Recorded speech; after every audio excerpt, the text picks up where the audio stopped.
नमस्कार दोस्तों खेती किसानी एक बहुत बड़ा सेक्टर है। एग्रीकल्चर का सेक्टर बहुत बड़ा सेक्टर है।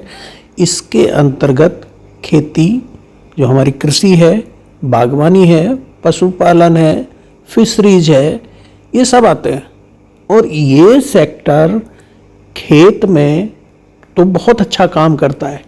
प्रोडक्शन आपको बहुत करके दे देता है। ये जो खेती किसानी बागवानी है, हमारा जो ये सेक्टर मात खाता है बाजार में आकर। लहलाती फसलें, खिलखिलाते फूल, बागवानी के खिलते पेड़ पौधे बहुत अच्छे लगते हैं।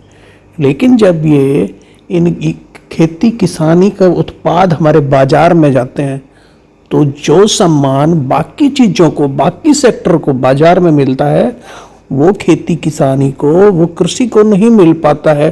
जिसके कारण खेती हमारी मात खाती है बाजार में। बाजार की मार्केटिंग किसान को अभी उतनी अच्छी तरह आती नहीं है, वो कर भी नहीं पाता क्योंकि वो उत्पादक है, वो मार्केटर नहीं है, वो मार्केटिंग करना नहीं जानता। तो यहाँ वो मात खा जाता है।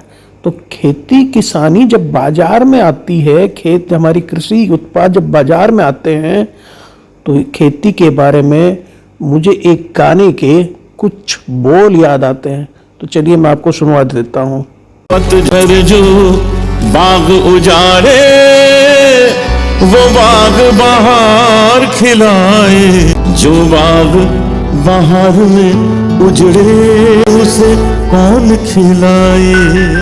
हर पेट की भूख मिटाने वाला, हर चेहरे पे खुशी लाने वाला और पतझड़ में भी जो बहार लाता है, वो सेक्टर जब बाजार में जाता है तो वो बुरी तरह बाजार की गिरफ्त में आ जाता है।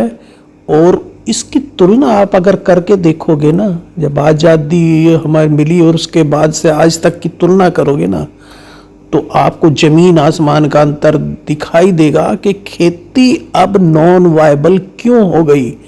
पहले अगर जो सम्मानजनक स्थिति खेती की थी, वो अब क्यों नहीं है। तो चलिए सुनवाता हूँ मैं माननीय गडकरी जी की कुछ बातें जो उन्होंने कही हैं खेती के बारे में। फर्टिलाइजर की कीमतें बढ़ गई, इंसेक्टिसाइड की बढ़ गई, सीमेंट और स्टील की बढ़ गई, पर अनाज की कीमत लगभग वैसी है। मैंने अगर आज पूछा आपको कि 20 साल पहले चावल का भाव क्या था और आज क्या है, ज्यादा बढ़ोतरी नहीं हुई। और इसके कारण खेती इकोनॉमिकली नॉन वायबल हुई। हमारी एग्रीकल्चर ग्रोथ रेट जीडीपी में कंट्रीब्यूट करती है केवल 12%। हमारी मैन्युफैक्चरिंग सेक्टर कंट्रीब्यूट करता है 22 से 24% और सर्विस सेक्टर 52 से 54%। हमारे एग्रीकल्चर पर जो पॉपुलेशन डिपेंड होती है वो 65%। जब गांधी जी थे तब 90% तक की आबादी गांव में रहती थी और धीरे धीरे ये 30% का माइग्रेशन क्यों हुआ। इसका कारण आज गांव, गरीब, मजदूर, किसान दुखी है।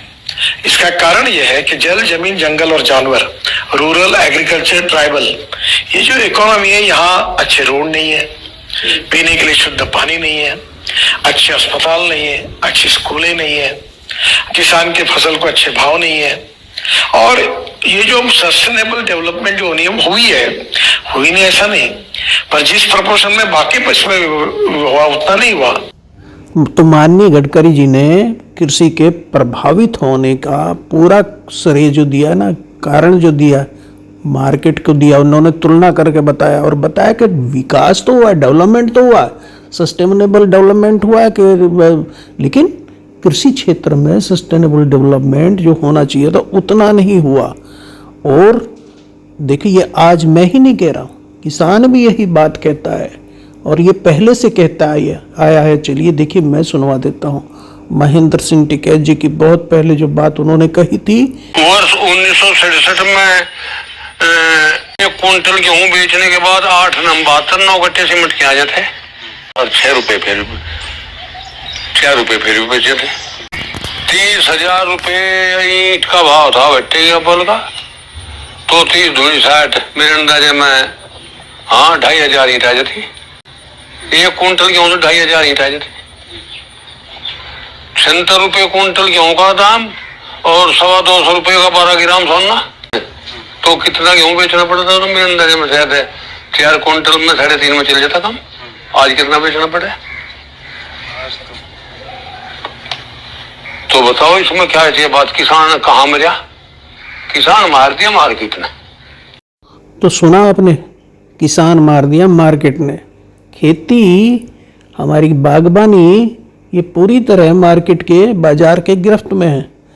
इस ओर हमें ध्यान देना होगा, किसान को भी, पॉलिसी मेकर को भी। ये जो मार्केटिंग का फंडा है ना, ये सीखना पड़ेगा और पॉलिसी इस तरह की हो कि खेती बाड़ी को वो सम्मानजनक स्थिति मिल जाए जो बाकी सेक्टर को बाजार में मिल रही है।